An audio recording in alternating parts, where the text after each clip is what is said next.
Hello, I'm your host, John Cavendish, and welcome to the Amazon Strategist Show, the show that's all strategy with no hacks, no silver bullets, and no magic pills, just real practical strategies to run your Amazon business. So we're very lucky today.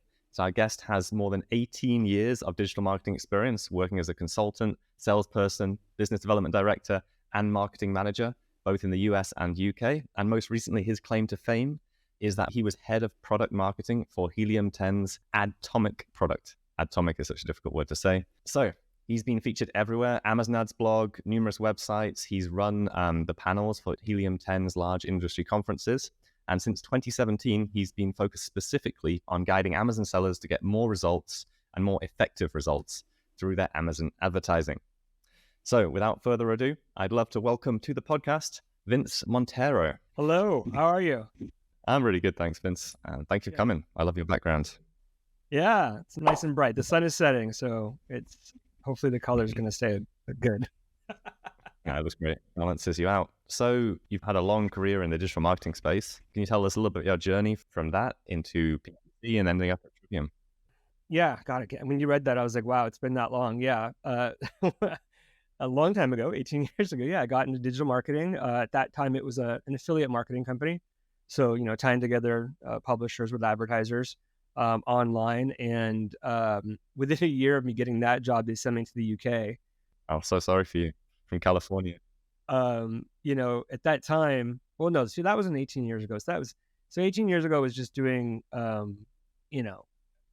email, a little bit of SEO, dipped my finger in that. A lot of websites. I mean, I started actually as a website designer. So took HTML and all the website design classes in college. And then that's actually kind of got my toe into digital marketing, was building the websites and then helping people with that. And then social media marketing and then mobile marketing and so on. I even tried my hand at PR. I was working for a PR agency that was trying to get more digital. They were, PR is typically, newspaper, magazine, TV, but they weren't doing a lot digital. So I came on board, but within 6 months, I realized it's going to take way too long for them to get where they need to go. And I'm kind of I was spinning my wheels a little bit there. But luckily, this was at 2017 at this point, one of the clients came up to me because he knew I had a digital marketing background. He said, hey, I'm doing this Amazon ads thing. I have no idea what I'm doing. Will you take a look at it for me? And because I had been in ad tech for so long and seen so many different platforms, I kind of picked it up pretty easily. And basically from there, he was my first Amazon client. He's still an Amazon client of mine, since 2017. And it went word of mouth at that time.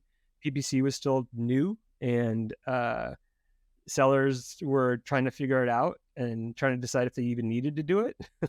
And if they were doing it, they needed help. And so, bit by bit, I started getting all these clients. And within 2 years, 2017 and 2019, all my clients were just Amazon sellers, and I was just helping them with their PPC. So it was pretty great. And then that's when Helium 10 kind of picked me up, and in 2019, and I was already using their tools, so I was familiar with them. In my business, I was using their tools, which are still second to none as far as keyword research and product research and ASIN research. So it was kind of a natural thing for me to go work for them. I initially thought I'd get them as a client. I'm like, how great would that be to have Helium 10 as a client? But because I was a consultant that wasn't looking for a job, but they made me an offer I couldn't refuse, basically. So I started working for them in 2019, and that gave me a great platform to do some of the things I love to do, which is training and marketing and producing content like we're doing right now. So really, really enjoyed my time there. And I went there, like you said. I know Atomic, it's a weird name. It was originally called ADS. It stood for Automated Data Solution. I thought it was smart. It changed. Within a year, it was turned into Atomic, and I helped with that change. And that's the right name. Yeah, it was a great experience. But now I'm working at Trivium. Obviously, that's the logo that's right here on the screen for people that are listening. I know Mina Elias, right? That's how we connected. And Yeah, Trivium Group is the name of his PPC agency. Emilio Elias is really well known, and you've had him on this podcast.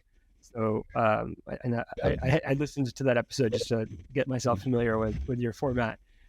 Great guy, and again, I was since I'd known him since I started in 2019. I was one of the people that said, "Hey, you should open an agency because you're really, really good at PPC." Like, I'm good at PPC, but you're really good at PPC too.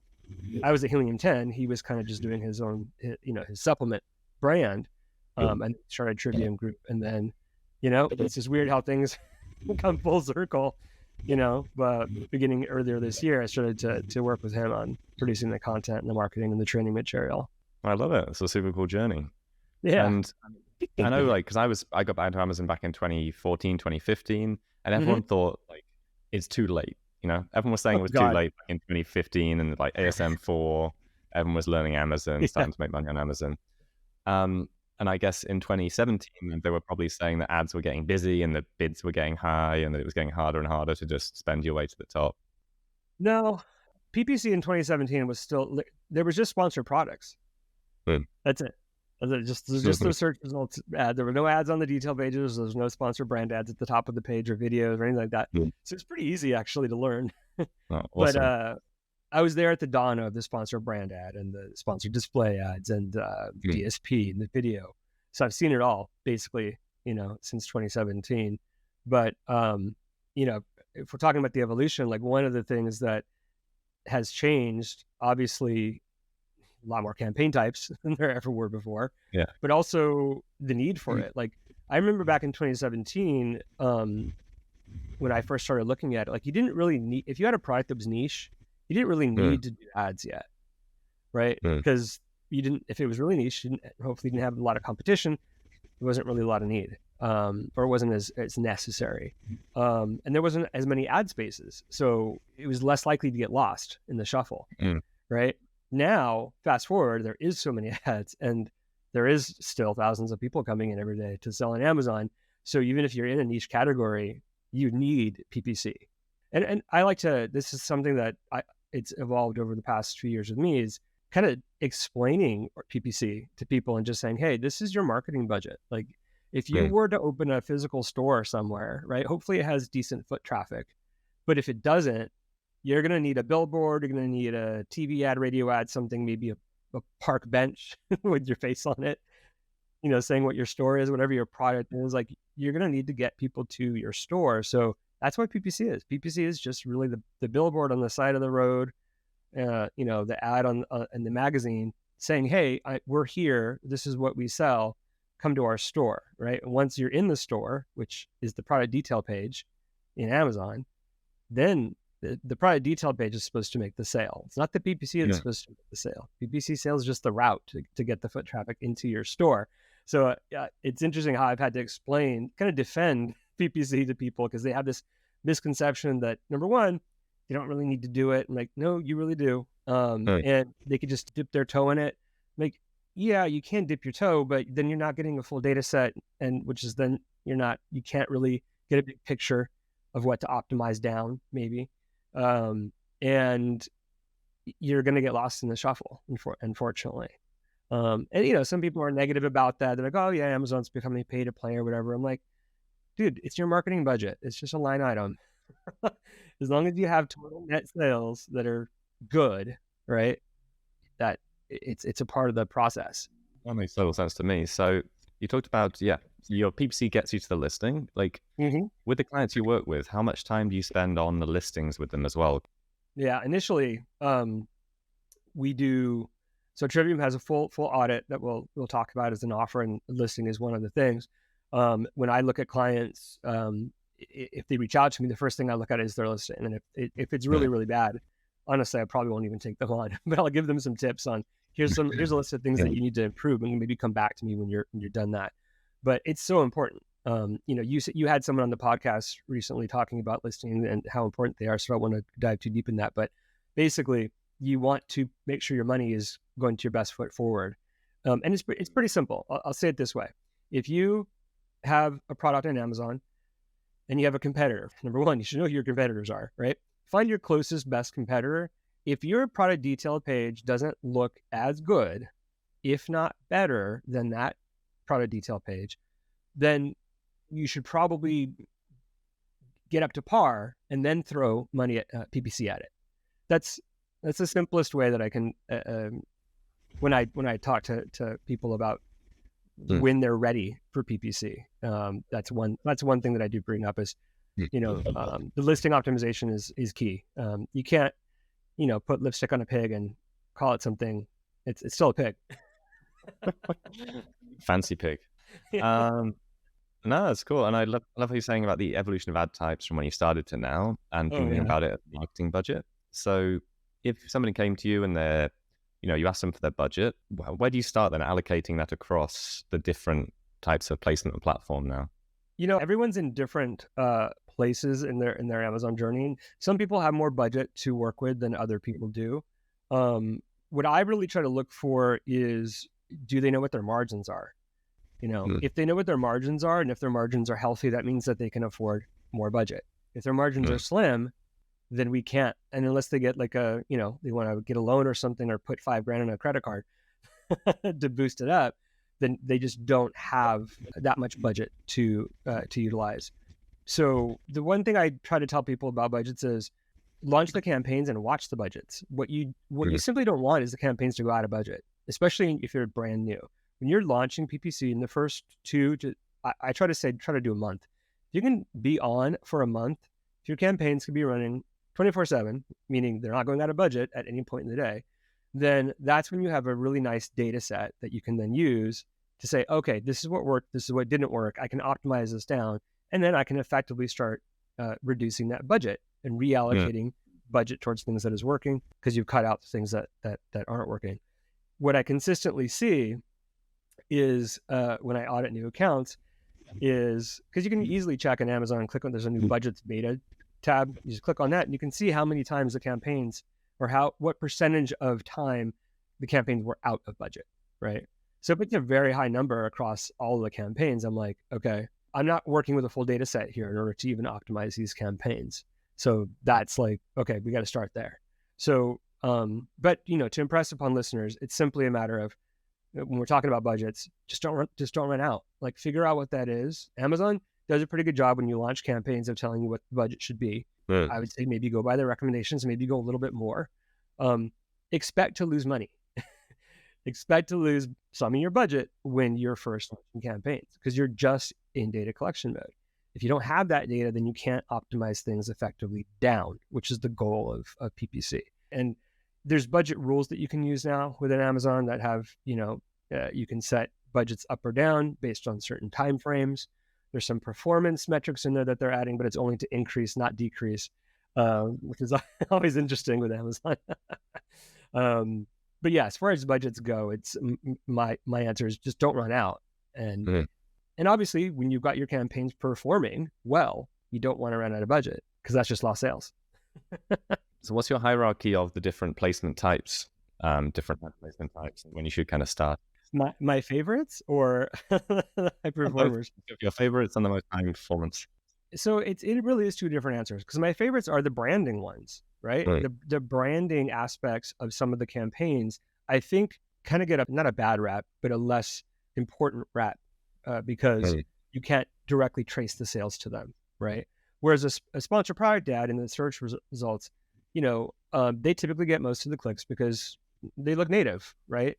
Shoppers don't really, unless you're, looking for the little sponsored on the page, most people don't know it's an ad. They're going to click on it. So sponsored products do get higher click-throughs, which hopefully leads to higher conversions.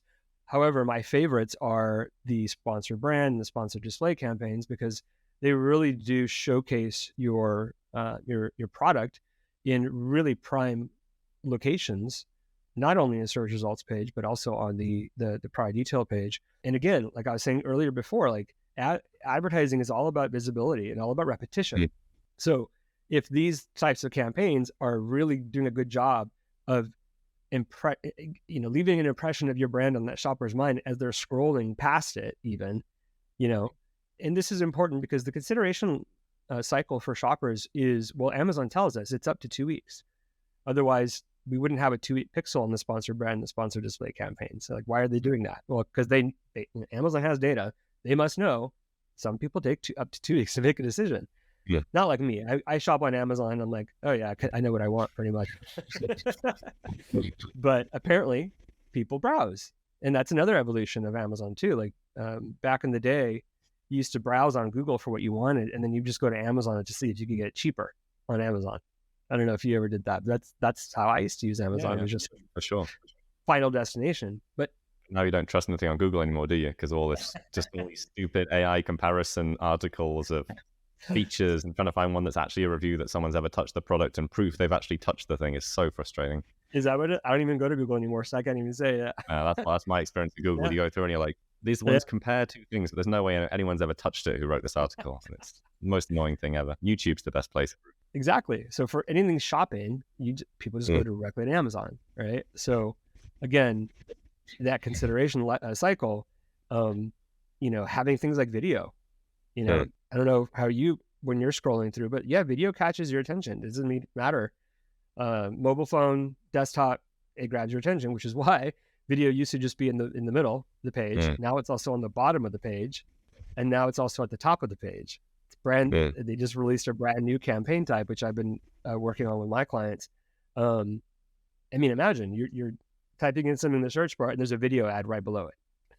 So it's literally the first thing they see on their mobile phone, because the mobile takes up the whole frame.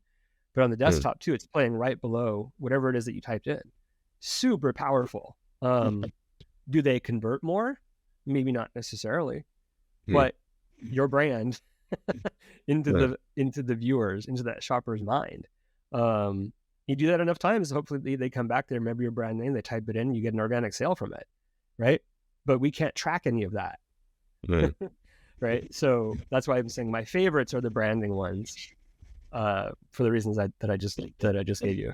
I love it. That's super cool. And like, yeah, I agree. Like when I go through Amazon, you see something with a video, I stop and watch the videos, even if I don't necessarily want to buy that product, see how professional it is, how well brought across it is. Yeah. And they're really smart people are just doing like a 15-second or 10-second, right? Because especially like you just said, it's probably not something you're looking for, but you're going to stop. So if you stop just for long enough, you get the gist of it. You may not remember it the next day, but I don't know, if you see it enough times, I think there's something to be said for the repetition. That's what commercials are for, right? Well, if you don't skip commercials like I do now on TV. Yeah, I'll pay to not see commercials these days. Exactly. I wonder if Amazon will ever come up with a subscription like that.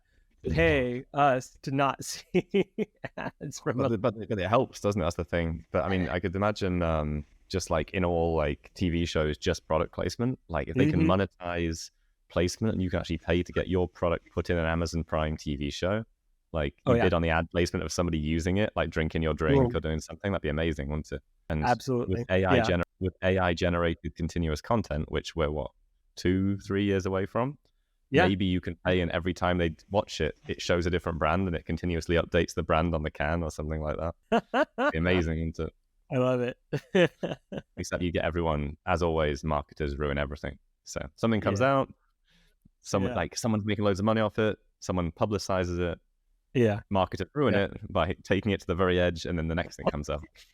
Well, hopefully as Amazon continues to evolve, it's interesting. Sometimes they go a little bit too far and they backtrack, and then they redo it and they relaunch it, which I've seen them do, especially with campaign placements. And they're pretty good still, I think, about not interrupting the shopper's experience. It still feels natural shopping on Amazon. If it gets to the point where there's just ads everywhere, then it's not going to, and they will lose people. And I think they know that. But I do love all the branding type of campaigns that they're coming out with, and the expanding upon things like the video campaigns, like I just explained. So what kind of direction do you think things are going with Amazon PPC? Again, I think they're going to focus more on that kind of thing. I don't know how much more they're going to go with video. You can now do the video on the product detail pages. It's small and it's in the middle or bottom of the page still. But I think that's going to continue to be what they're doing, is how do we do more branding? How do we allow shoppers to do more kind of branding of their products on our page in a way that is not obstructive of the shopper experience. Maybe offering more opportunities for takeovers like of the home screen, for different brands. I mean, they do it for the large national brands. I don't know. They're very good about launching certain features like DSP, for example, tons of cool features and levers for PPC, and they're trickling that down into sponsored display campaigns. So a lot of the features you can do for DSP, you can now do in sponsored display. So they're pretty good about figuring out what works the best and then trying to give it to more and more people. So I really think they're going to continue that. Now, this only applies for brand registered people. I do think that brand registry is going to get more and more important. And I really kind of feel like they're going to stop focusing on people that aren't brand registered. So because a lot of things I just said really only come for brand registered sellers, sponsored brand campaigns, sponsored display campaigns. So I really think they're going to continue moving in that direction to make Amazon just appear, A+ content will be standard on all listings, and you can put video now in your A+ content, right? That'll become standard. Like I really feel like it's moving in that kind of direction. Yeah, no, I mean, that makes a lot of sense. And I remember back in the day having to register for like Vendor Express just to be able to have access to the ad platform. And then they made it brand registry only, and it just makes things so much easier, so much more straightforward.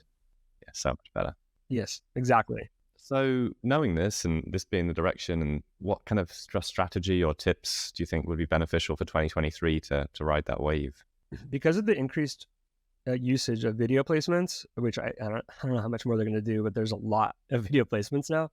Number one, I think people should really be taking advantage of that. And a lot of sellers are scared of video. They think it needs to be like commercial rated, quality. It really doesn't. Like I've seen the simplest videos work with just some images that are moving, some music and some text. Like it's better than not, right? It will convert. So I really think that people need to number one, get into that game.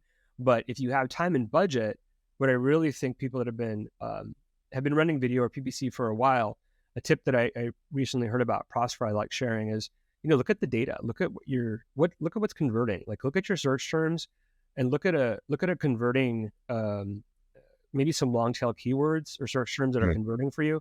And if there's a certain feature that you're seeing repeatedly that is not necessarily in your video, well, guess what? You should probably have a video that features that. Like maybe it's a particular color, maybe it's a particular size.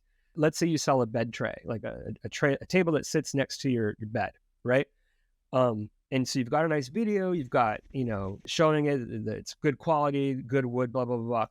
But you're looking at your search terms and you're like, oh, foldable or folding. I have sales from these search terms that include the word folding or foldable over and over again.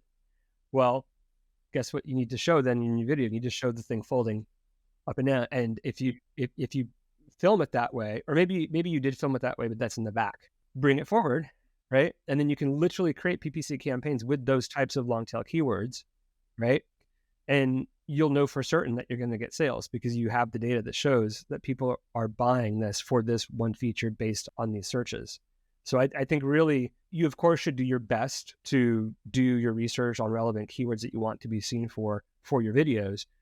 But I think maintenance, if you want to call it that, every few months, look at your data and just to see there might be something in there that says, oh, I can actually make, and it could be creative too. I know we were talking about video. You could just have a creative that has like the table folded, right? That's your creative, right? And you can literally just build custom PPC campaigns for that custom creative or for that custom video and already know that it's going to create additional sales for you. Yeah, I like that. Yeah, picking specific keywords and creating content that targets those keywords. That's super powerful. Based on data that you already have, that's that, because it's interesting. Like when we do keyword research, like we try to think of the best things and most relevant things. And sometimes keywords that you think were going to work don't work. And sometimes variations or search terms that are hitting a particular keyword work. And you're like, oh, I didn't even think of that. So I think we should be looking at the same approach when talking about creative. Yeah, I mean, I totally agree. And I think there's a mindset shift there, it sounds like, between, oh, I'll throw $1,000 at PPC to that, oh, I could put $400 in creating a creative and $600 on PPC and I might get better results because I'm actually targeting it the right keywords. Yeah, and it may not be a ton of sales, right? Mm. We're not saying like it's driving the bulk of your sales, these, particular search terms or the feature, but you do have data that shows sales, and so you should feel confident that if you launch these specific types of campaigns, you'll probably get more of those types of sales. Yeah, love it. Really good tip. So one last thing, I suppose, like when somebody's, wants to scale up their PPC or they're starting out even, like should they be using a consultant or agency to help with their PPC, or should they be doing it themselves? That is a great question. It's something that I actually, when I talk to clients, I like to know that they've been in their PPC for a little bit. So I think that it's important for a seller, whether or not they're new, to have some experience with their PPC. If you're not in the ads console, figuring out how do I look at my search terms and how do I change the bids on my keywords and how do I deal with my budgets and things like that. How do I optimize things down? What are the metrics I look for? If you're not doing that, then you don't know what you're handing off, right? There's no way for you to know if you hire a consultant or an agency, what are the things that they are supposed to be doing, right? So there's no way for you to check on, hopefully you don't have to check on their work, but it's nice to know that you have a basic understanding, you have a good foundation of how PPC works and how to optimize the PPC campaigns, so that you can make an informed decision about who you pick as a consultant or an agency, and hopefully you pick myself for Trivium, of course. But definitely have that background, have some background, and that way you can keep everything above board, or at least you can know that the things you're asking for them to approve, you can actually check, oh, did they improve that or did they not improve that, without relying on that types of report. And it also, I have found that explaining the value of myself or an agency is really hard if the seller doesn't have the context. Like if they're brand new and they've never touched their PPC and they're just handed off immediately, you're constantly having to explain to them why you're charging X amount because they've never had to do it. They don't understand the value of it. So that's another reason I think that's important to answer that question. And I identify completely with that. At Seller Candy, we do just seller support. Our slogan is never talk to seller support again. And if you've never sold on Amazon, then you go, why would I pay $600 for that? Amazon does it for me. Right. If you've never had to deal with customer support, then you don't understand the value.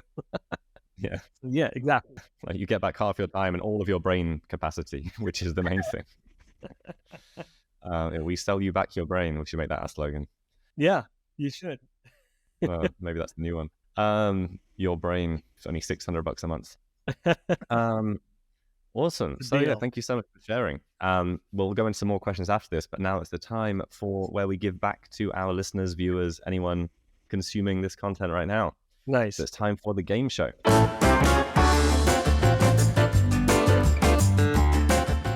So we like to give back. There'll be a link either below this, on the outside, above, wherever it is, so you can enter this giveaway. And if you enter, every week you get added, and we will announce the winners on social media once a week.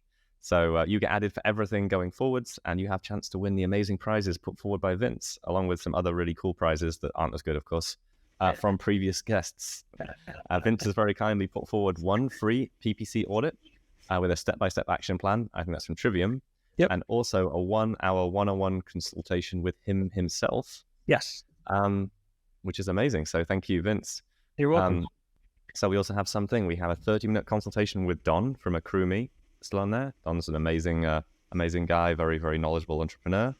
We have an audit from one of your competitors and a call with Brian Johnson, I think. But it's all right. He's great. He's a great guy. Yeah. We have online seller solutions, audit of your account, and many, many more. So if we could bring up the wheel, that would be awesome. You do have full control, but it is only verbal control. Oh. So you have to say spin the wheel and it will magically spin hands-free. Spin that wheel. We have some frame rate issues. What is it? Nice. Amazing at home. So Amy, all viewers, well, this is a prize for everyone. All viewers get a free listing review. So if you go to amazingathome.com/listing-review, you can get a free listing review from Amy directly. She'll record a Loom video of her going through your listing. I have a call with her next week. Awesome. Say hello from me. All right, next one. All right. Next one. Spin it, Pat. Pat Sajak. Reference. Our amazing assistant is Vivian in the background. The frame rate seems to be getting worse and worse. Avast. Another great company.